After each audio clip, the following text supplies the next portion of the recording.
I feel like addressing the elephant in the room. Yes, I am wearing the same shirt as in the last episode, but this is in fact a different day. Yeah. Yeah.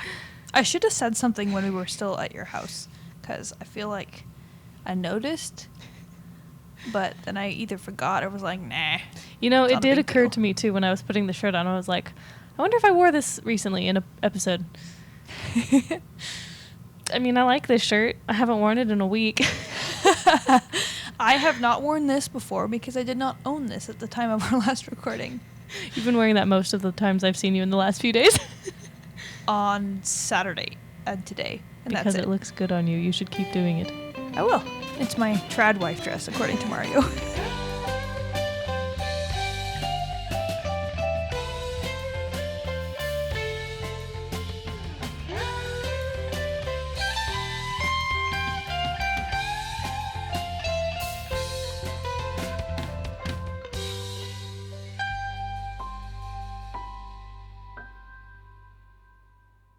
Well, welcome back to the Grannon Podcast, First Draft Films from Indie to Hollywood. I remembered it. Good job. About time. Just kidding. We have some exciting news. Our merch store has finally officially launched. You can actually buy stuff now, not saying you need to or anything. Not that we'd appreciate it. There's cool shirts on there. There's like stickers and pins, hats, backpacks, travel mugs. Some fun stuff. We'll be updating it too as more of our projects come out. Our original plan was for that to launch the same time as the new website, and we kind of thought we did, but then just turns out you need to pay a little extra money in order to sell stuff. So then we forgot about it. At least I did. We also didn't entirely have all the money for all the things. So true, we have to be wise. So amid the Isabel project and our other client projects and whatnot, here we are. Anyway. Yeah, anyway, so check out the link in the description below if you're on YouTube. If you're on Spotify, I don't know if there can be links or... I think there can. Well, that'd be cool. If not, you can go to just Google or Bing or your preferred search engine and search... search Grannon Film Productions, and our website should pop up. .com. That is our I'm so URL. happy that we have our domain name actually plugged in. Yeah. See, this is all the nerdy business owner stuff that nobody probably cares about except us, but business owners will understand. Yeah, so we should pop up on Google. If you search Grannon, that's Granon. If you don't know how to spell that and you're a watcher of our podcast, learn to read. Sorry. Also, in general, just the more times you look up something, the algorithms like that. Mm-hmm. So the more times, if you're just like, what do I want to do now? Oh, I'm just going to type in GrannonFilmProductions.com. How fast you get to the top of a search engine is really important. Mm-hmm. Because if somebody is actually looking for us who doesn't know us, then we want them to find us easily instead of having to wade through whatever else that might be out there. If we're on like the third page, which I don't think is the case. Ugh, third page. That would be awful. But anyway, yeah, the more you just look up our website in general, the better it is for people who are actually looking for us. Same with YouTube. If you're a fan of our work, go to the search bar, type it in. Yep. That helps us a lot in the algorithms. Bookmarks are really nice. Mm-hmm. I get it. But share buttons. Yeah. I think everyone knows that by now. Yes. Yep. Also, the like and subscribe if that's on your preferred listening, watching thing. Yeah. Also, we did order some things from our own store, and they should be coming, like, I haven't looked at the tracking for a while, but it was like between the 6th to the 12th is when they should arrive in 2 different shipments. So, yeah, super hyped, especially for the pins. Those are, like, my favorite. I don't know what I'm going to pin them to. Maybe we have a backpack. We do, yeah. So that'll be fun. Yeah. Super exciting stuff, at least for us. You may or may not care. Yes. I don't know. It feels like an extra step of legitness as far as like, yes, we have a merch store. So, yeah. Yeah. Any other exciting news that we can share with the fan? The fan? Okay, I hope there's more than just one. Yeah, there's 2, according to, what was it, Spotify? Well, I don't know if that doesn't mean all-time listens. It just meant that like within the last week or 2, only 2 people listened to anything. So, oh well. Yeah. And I think that was counting Apple Podcasts, too. We do have a lot more people watching on YouTube anyway, so. Yep. Yeah. I also, like, if I were to watch this, which I probably should, I would go YouTube because I like seeing people's faces. I can't just like hear their voices. It like gets lost. Well, you can do that on Spotify with ours. That's right. That's right. It's just kind of fuzzy and small looking because the screen is so small, and I don't know if Spotify just compresses it a lot or doesn't render it in the full resolution or what it is. It's still working out the kinks. That's a new thing, right? Yeah, within the last, I would say, year, they're doing that. So anyway, cool. Also, it takes more data and more oomph from that regard. I always play with this cord, like, constantly, every time. I'm gonna, like... Here we go. Look at our fancy schmancy drawer that we have. There we go. I will be less fidgety with it now. Do it with your hands. That's what they're for. Yeah, when I do that, then I end up destroying them. Like, hangnails. See? There's, like... Anyways. Blood happens when I fidget with my hands, and we don't want that. Yikes. Especially live on the podcast. We're live? Again. Great. Sorry. No, not that kind of live. Anyway, Brooke, what are we talking about today as far as topic? Well, in addition to our normal ramblings and tangents, we are going to try and stay focused on the topic of literature and movies. So vague. Yes, book to movie adaptions specifically. Yes, okay. Yeah. That was the wording. We were talking about it just a few minutes ago, and we were like, oh, we should save this for the camera. But I think some things that we definitely want to talk about, we can talk about the Jane Eyre adaptions that we've seen. Oh, yeah. We can talk about Lord of the Rings. That's People have already tuned out. But yes, Lord of the Rings. Kate, you and I are some of the only people who care about Jane Eyre. I think that's not true. And your mom. My mom does watch the podcast. My mom's the best. But yeah, we could talk about that. We can talk about all the Jane Austens. Like we've seen a handful each. Yeah. Lord of the Rings. I have a lot of thoughts and opinions on that, and The Hobbit, as a matter of fact. And Narnia and Harry Potter. Mm-hmm. I think that is more than we can cover fully. Talk about. I mean, we can't talk about Harry Potter in full because you haven't seen the second half of the movies. You've only seen through the first 4. Yes. Well, why don't we start there? Thoughts on the Harry Potter movies that you've seen compared to the books, because you just finished reading the series for the first time. Yeah, I did. It's been a while since I've read the first 4 books, so the later 3 are still on my mind, because that was 2019, I think, when again with the sirens. I mean, it is downtown. Just like, can't they let up for once? Anyway.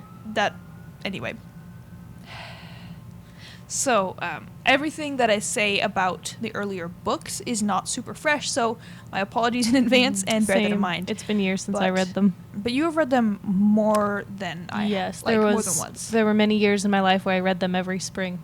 Wow. Yeah. Yeah, I've only read them once each, except for the first one, because I read that as a kid and then forgot most of it, and then read it again as an adult and remembered a couple things. Like, most of what I remembered, I don't even remember why this was what stuck in my mind, was the troll in the bathroom.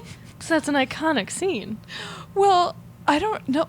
The thing that I remember is the little heading, an artwork heading at the beginning of the chapter. The description did not at all match what it said about the troll, because I remember it saying that the troll had like big flappy ears, and the drawing of the troll had like no ears at all. I think that's why I remember.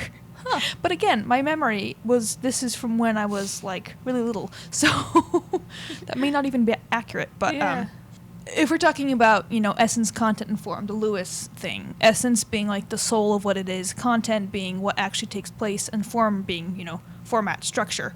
And you can play around with different elements of each of those, and depending on what you change, I think that keeping the essence of it is most important. And I think that's where a lot of fans, just in general, people who read the books first and then they watch the movies, they will tend to feel upset if the form and content is changed, even if the essence is the same. And the thing about essence is it's more intangible. You can't put down on paper what the essence of Lord of the Rings is. You'd have to write a whole trilogy about it. You'd have to write exactly. And I think that's where just having the passion and the love for the book comes in, because anybody can be like, oh, this X, Y, and Z happens, I'm gonna write a screenplay. But then, well, and that's why I think specifically Lord of the Rings is so effective. They truly captured that essence, and you hear stories about the actors talking about their experience on there, and it's like all the actors were embodying the essence, the whole crew. They were just fully in this world, both in making it and in it, acting in it. And then you compare that to The Hobbit, and now I haven't seen as many like BTS or interviews of that, but just watching the movies, like the first one I feel captured the essence and the content and the form and stuff. But then the second two, they really missed what the book was, which was a children's book, right? Yeah. They tried to turn it into this epic and match the Lord of the Rings. Yeah, they tried to do the same thing that they'd already done. And yeah, and then A, that was already done. B, that's not what their story was. Yeah. Right? But then tying that back to Harry Potter, you know, I've probably seen the movies more than I've read the books at this point in my life. Okay. And there's something really magical about the first two. And then there's that tone shift in the third one. And it's escaping my mind who directed the third one at the moment. But was it Alfonso somebody? Oh, I think it was. Alfonso I think it was. Cuarón, or however you say it. Like the first two books, they definitely have that whimsical, childlike magic about them. And you see that in the movies. And I love that. And then the third book also takes a dark turn, just like the movie. And I've never met anyone who just hates the third movie or book because it, you know, that's when everyone turns 13. Not everyone, but that's when Harry and the main kids turn 13. That's a big turning point for a lot of people, just in general. And like they're basically starting high school, right? You know, grades 1 and 2, that's middle school. Grade year 3, that's the start of high school. Yeah. They're starting to become adults. They're starting to face more adult problems with Sirius Black coming out. And I feel the movie really captures that kind of dark, magical element to it while still keeping the hints of whimsical childlikeness versus like the 7th and 8th movies. You know, they don't have that whimsical childlikeness because they're almost adults. And I love that comparison, which I know you haven't seen the last one, so I won't compare too much. But they both have that darkness. But then the third one still has that childlike whimsy, and it's beautiful. And I feel like they just did such a good job getting that essence of the book and maintaining the characters and plot and all that. Yeah, I think as far as content and form, from what I remember, the first 4 movies kept the form pretty well. They just had to take out so much content. Especially the 4th one. Like, the first 3 were short enough. I feel like they didn't have to take out too much. But the 4th one, they took out so much in terms of content. Yeah. Like, the climactic moments for both of them, I remember, like, especially with the fourth one, reading it, like, at the time I did a lot of door dashing. And I was, like, sitting in a restaurant that was taking a long time. And I brought my book, and I'm sitting there, and I'm reading it, and the food's ready. And so I go in the car, and then, like, it's just, like, and that was the climactic graveyard scene and all that. And I remember, and then the movie came along. I was like, well, this is the form, but it's just shorter. Yeah. And same with the shrieking shack and everything in 3. So, but essence wise, I think they did a very good job with what I've seen so far. Yeah. Cool. Which one do we want to talk about next? Gosh, I want to talk about Narnia. I want to talk about Lewis. Okay. I'm still reading the Space Trilogy because I'm a little slow. I'm a little busy. Yes. Okay, what was I saying earlier to you? You said that Lewis doesn't really do subplots in his fiction. Yes. Okay, so I've read Narnia. I read it for the first time like last year. And now I'm reading the Space Trilogy for the second time. I've caught up to where I was when I stopped reading it the first time, so I'm like halfway through Paralandra. And the main thing I've noticed, especially comparing it to other literature, is that he doesn't have a lot of subplot, or hardly any. In the Narnia books, it's very straightforward. For the most part, there's some characters and some subplots, of course, but it's only to flesh out that world. There's no excess of it. There's no bogging you down with all these stories trying to come together to make a story. It's just a story. And what I really noticed with Paralandra is you're following Ransom to Venus, and he's alone for a long time until he meets the lady. And then he's just alone with her and, like, the animals. And then Weston comes back, and I don't know, there's just no subplot there, right? The plot is Ransom needs to find his purpose on Venus. And then when the lady's introduced, there's the subplot of she wants to find the king, and he still needs to find his purpose on Venus, so he's going to help her find the king because that's, you know, potentially what his purpose is. That's what he can do at this point. And then Weston shows up, and then he's like, oh, that's my purpose. And then the lady's still like, I need to find the king. And that's... So far, that's all the plot there is. I haven't figured out exactly what Weston's there to do, but I have some suspicions. You're going to love the end. Oh, I'm You're so going to excited. love it. Like, I remember that probably really, really clearly. Yeah. Yeah, but there's 3 characters, right? So far in, like, almost the whole book, except for the beginning. And I don't even remember the beginning. I don't, like, remember the beginning is, like, end. Lewis himself talking with Ransom and sending him off to Venus and stuff. Oh. It was pretty cool. I really enjoyed that. Nice. But once again, there's not really... It's all just the same story, right? There's Lewis, essentially the narrator himself, going to meet Dr. Ransom to write down his story and collaborate in notes and stuff, and thus help him go to Venus, and that's the whole plot. And it doesn't need to be more complicated than that, because the way Lewis wrote it, you're so invested in these characters, specifically Ransom, and his journey and his purpose and the whole world that he goes to, Venus or Mars or whatever the hideous strength is. I haven't read that one yet. I know what that one's about. It's so beautiful, and the way Lewis describes it is so immersive. He really touches on all the senses in like the perfect way, so you can really like be there with Ransom, and so you don't need subplots to keep you entertained, because it's about this world. It's not about all these stories. It's about the world, and I think that is kind of a beautiful reflection on like some aspects of this world, right? We don't need to be constantly like doing things. We could just like be. That got a little philosophical.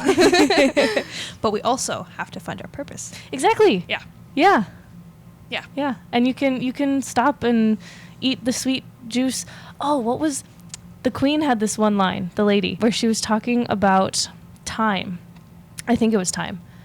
Essentially what she was saying, whether she was talking about time or not, was when you go to a tree and you pluck the fruit from it and take a bite, it's the most delicious thing you've ever eaten. But then if you try to go back to that tree the next day and take the bite of the same fruit, it's not going to be as good. And so she was talking more about like desires and stuff, like just in a general sense, nothing weird. And Ransom was also talking about that, and they were having this conversation about the fruit and how like you don't need to want that same fruit multiple times. There's something about this world, the air, the water, the food that you just, whatever you come to first, you take that and you eat it or you drink it, and that's the most amazing thing you've ever eaten. And then you go on about your life, just meandering through this beautiful world, and then, oh, you're hungry again. Oh, I'll take this one. And it's the most delicious thing you've ever eaten. And kind of like living in the moment. Exactly. That's what it is. And so you don't need to dwell on the past joys. You don't need to be gluttonous and eat more than your fill, because it's never going to taste as good as that first bite, and you don't need more than that first bite in this world, right?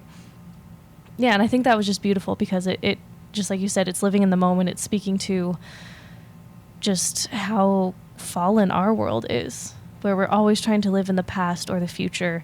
And I think Ransom talked about that too in the book. And then the lady, of course, just like didn't understand, because she has no concept of that, right? That world is not fallen like ours. Yeah. Yeah. Probably the next Lewis you should read. I mean, there's all the nonfiction you could read, which is all amazing. But Till We Have Faces. That apparently was Lewis's favorite work of his own. Whoa. That he ever wrote. That's cool. Yeah. And I'd be very interested, I mean, to hear your thoughts on all of this. But like, that one is really interesting. Yeah. But anyway, to bring it back to movies, the Narnia books, like I was telling Kate earlier, I think Lewis would have really appreciated both the BBC and the American adaptions of The Lion, the Witch, and the Wardrobe. I think they were both fantastic. I think the newer one, that most people are more familiar with, captured more of the essence of it. And then, of course, the BBC ones were more literal. And now the BBC did 5 movies, I think. They started with The Lion, the Witch, and the Wardrobe and went up to The Silver Chair, so maybe that's only 4. And then the modern adaptions only did the 3, and they got kind of worse and worse. Worse in the sense of changing the stories and characters. Like, I saw the movie Prince Caspian before I ever read the book, and I love the movie. I still do, even after reading the book and seeing how different it is. I was expecting from the book much more of an adventure story, and it was much simpler, and I was kind of disappointed. I remember. So I need to feeling reread sad it. that you were disappointed. I know, but because I was comparing it to the movie, and now that I understand the differences, I need to go back and reread it. But yeah, the movie, I do feel overall Prince Caspian captured the essence of the story of the book Prince Caspian, but in content and form they changed so much, especially about Peter's character and Susan's character. They made it more about Peter than about Caspian in a lot of ways. Yeah. Which was... I feel like they did more damage to Peter's character that way. They really did. Because they made it all about him and like trying to do all these things and then messing up, which like That Well, kind and of there already was the, happened like- for him. There was the like jealousy aspect, I believe, in the movie where like Peter was jealous of Caspian or something like that. Yeah. So That was just I would weird. actually disagree about the essence in that case. Really? I'd say content was partially similar, form more or less similar, except for the content that they added or changed. But essence, Maybe I need to rewatch it. I don't know. I've only seen it, I think, once, and that was years ago, so I'm going off of Yeah, I've probably old only seen it memories. like twice too. So, but then the Dawn Treader. It's a decent movie, I think, if I remember it correctly.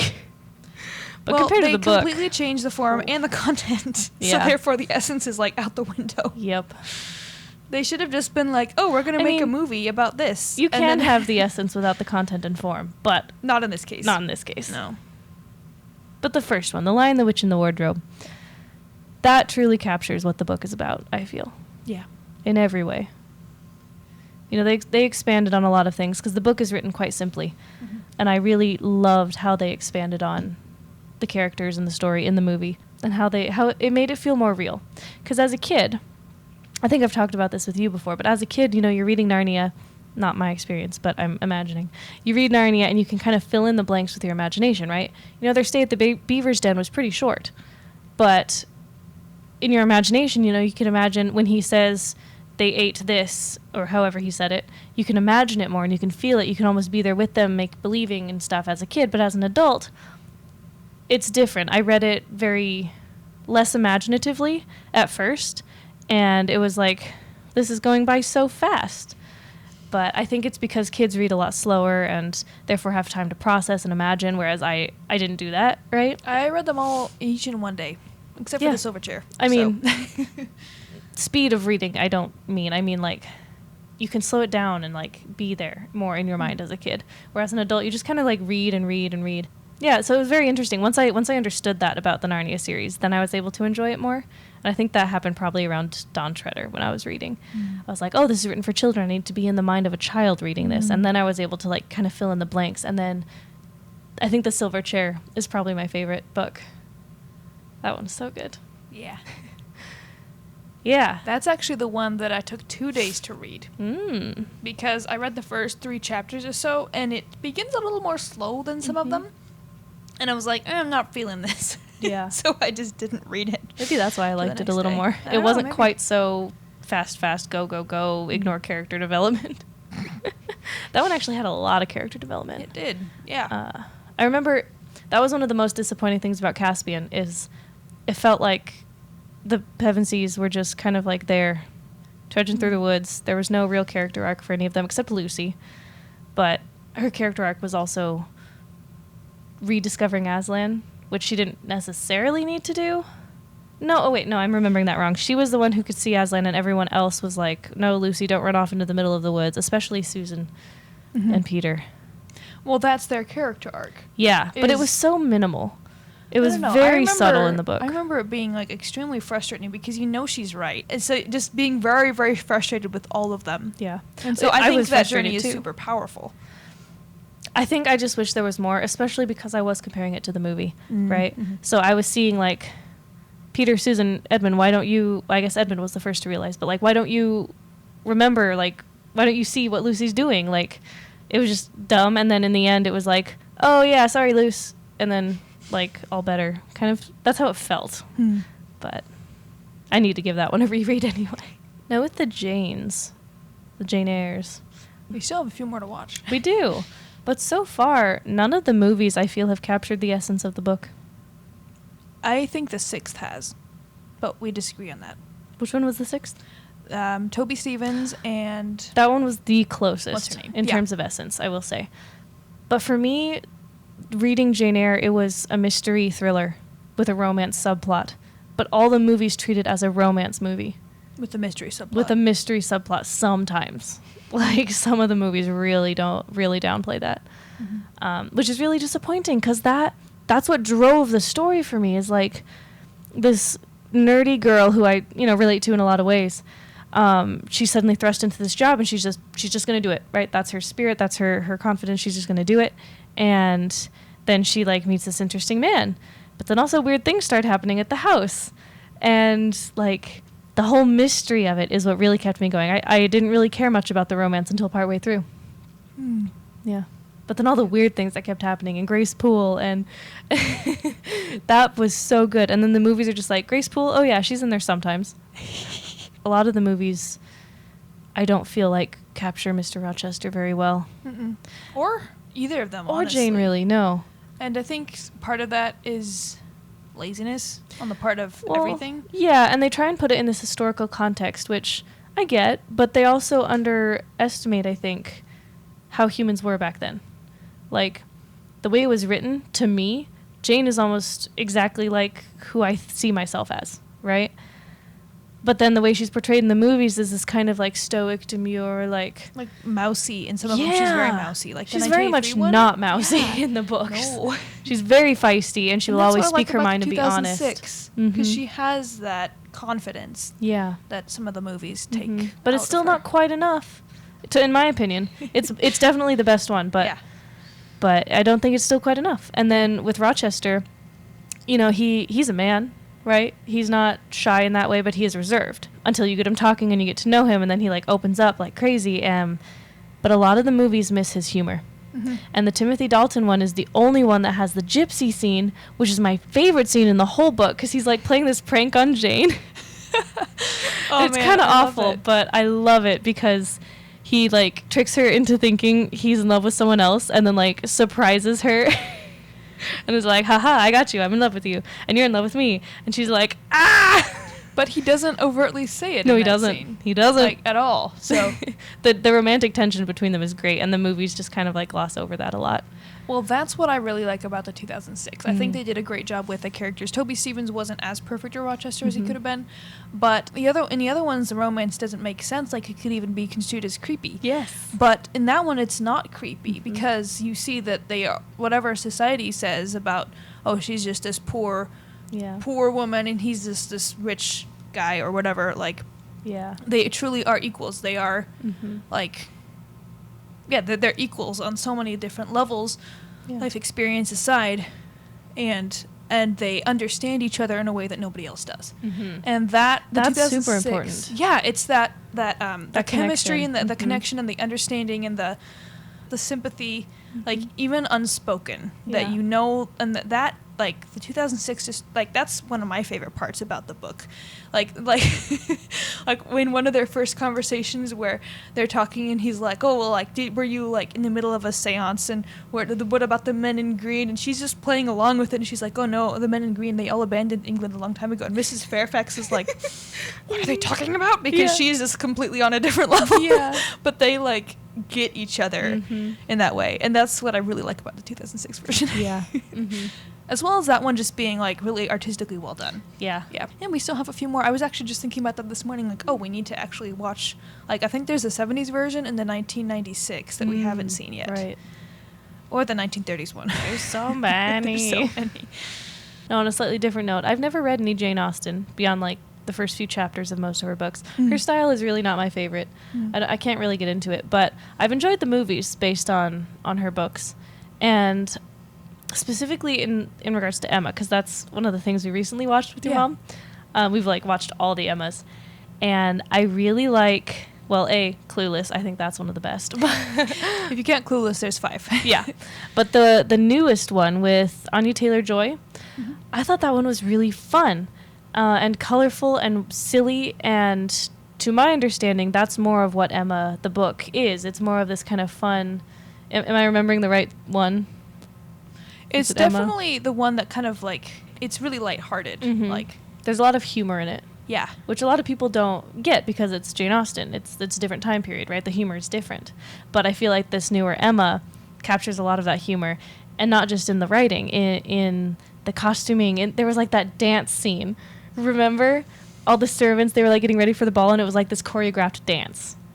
What I remember is that the servants were such a bigger presence, even though they didn't have lines. Like all these like background people in period dramas who were just sort of there like holding a tray. Like they had like so much personality in this one, and they'd move with things that, like they'd all like turn at the same time, and it would go with the music. And then, or what is it when you first meet Emma's dad? Like one of the first scenes when you meet Mr.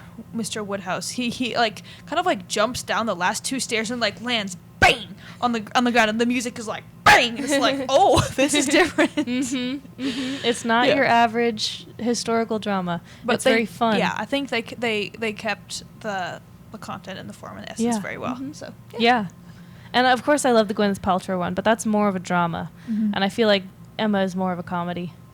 Yeah. Oh, it totally is.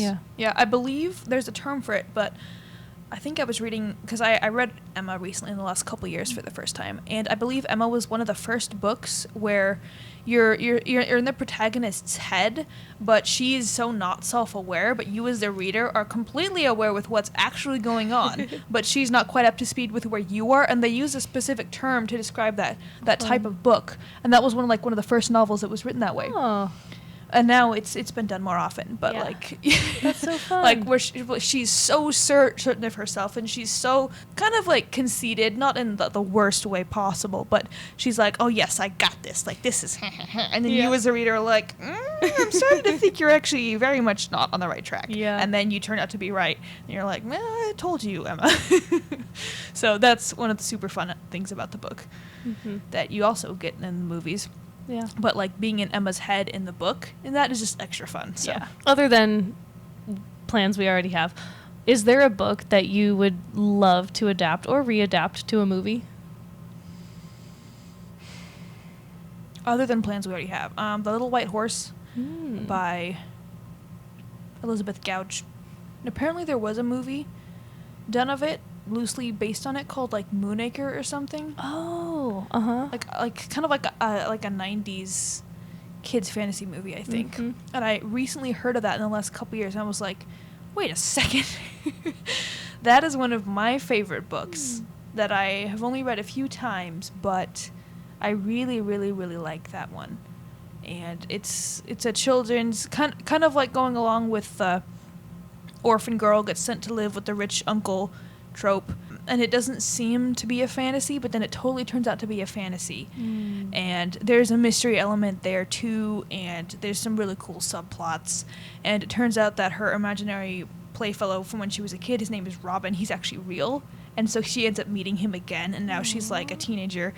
There's this bay with these sort of pirate guys who are evil, and they call them the Black Men because they wear all black, not a ethnic thing. And it's just like, just the descriptions of the world and everything is like, it was one of those books that I felt like I read in a dream, but then I did have concrete enough memories to know what it was. And so then when I rediscovered it as like a teenager at some point, I read it again, and it was like, this is just as good, and I really like this. And yeah.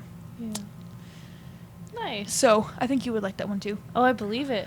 It sounds similar in a good way, not in like a copying way, to a series I read called Fablehaven, where these 2 kids, brother and a sister, get sent to their grandparents' house, and then they discover that it's magical. Nice. Right. And that has 5 books, and I would love to adapt that into a movie. I think that would be such a good movie series or a show. There's a lot in those books, and it has a spin-off series about dragons, which I've never read. It's a good series. I would totally adapt that. And then To Kill a Mockingbird. I really want a modern movie of To Kill a Mockingbird. Not set in modern day or anything, but, you know, the only movie made of it is black and white. And I just think it would be such a beautiful movie if we made it today. It would be. There are things I really like about that movie, but then a lot of things that they really undersold in the movie, as far as the drama and the intensity and the scariness of what's actually happening. That wasn't really there for me.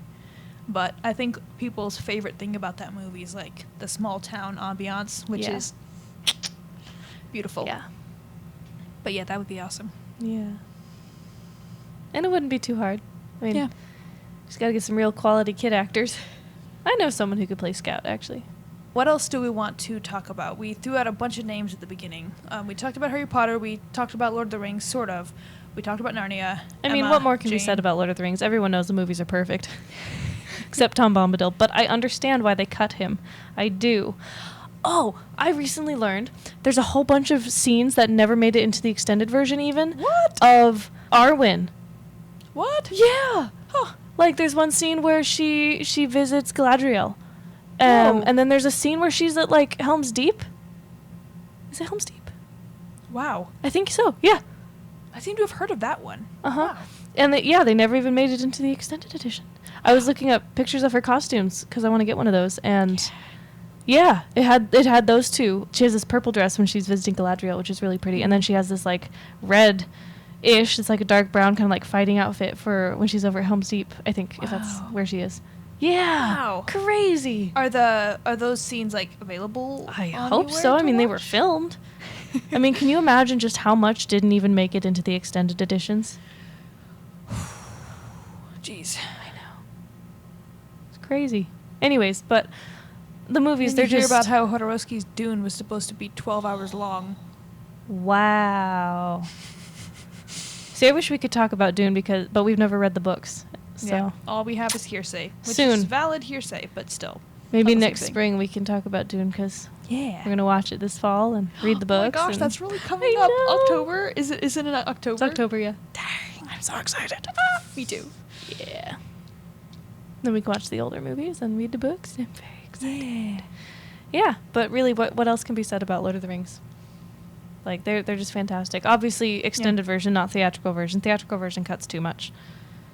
I watched the theatrical version first, and I still think that the theatrical version is great. But most people go directly for the extended edition, then I understand why you wouldn't appreciate the theatrical version. I was raised on the extended, not knowing they were the extended.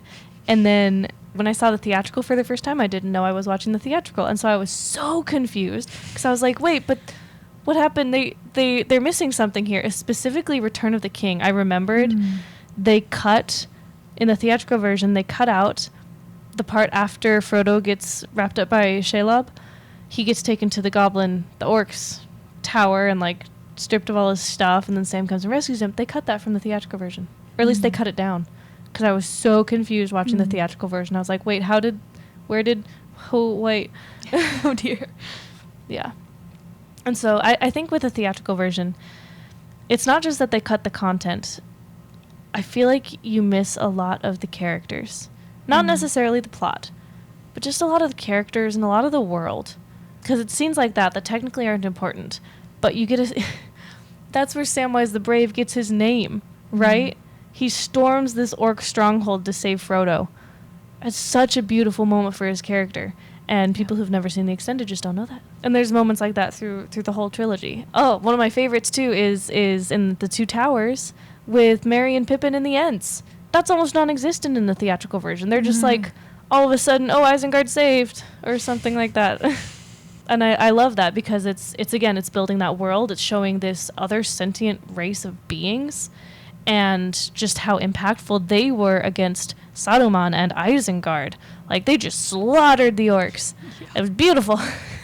Yeah. And Merry and Pippin's hand in that. Like, people who don't watch the extended or don't read the books will never understand just how important Merry and Pippin were in so many ways. I mean, Pippin is one of my favorite characters, and they're just so underrated. Everyone kind of forgets about them. Oh, yeah, they're the comedic relief, but they're not. Yep, that's one of my complaints with the movies, is they don't really differentiate between Merry and Pippin other than them having different accents. Yeah. And if we're talking about other things that we didn't like, I really don't like what they did with Faramir in the Two Towers either. Yeah. Because they made him sort of antagonistic and then changing, but it was never like that in the books. Never. I love So Faramir. that was annoying. Yeah. So like they added that whole subplot, like Frodo and Sam needed any more difficulty in their journey. They really didn't. Yeah. I can see why they did it from a movie perspective only, in terms of like the beats of that movie. It added tension for sure in a moment where otherwise tension would have laxed. But overall, they could have done it in a different way. Yeah. But of all the gripes to have, that's not really a big one. No. I'm just thinking about how much I love Lord of the Rings. Moments like when Gimli asks for 3 hairs from Galadriel, or a hair, and she gives him 3 from Galadriel's head.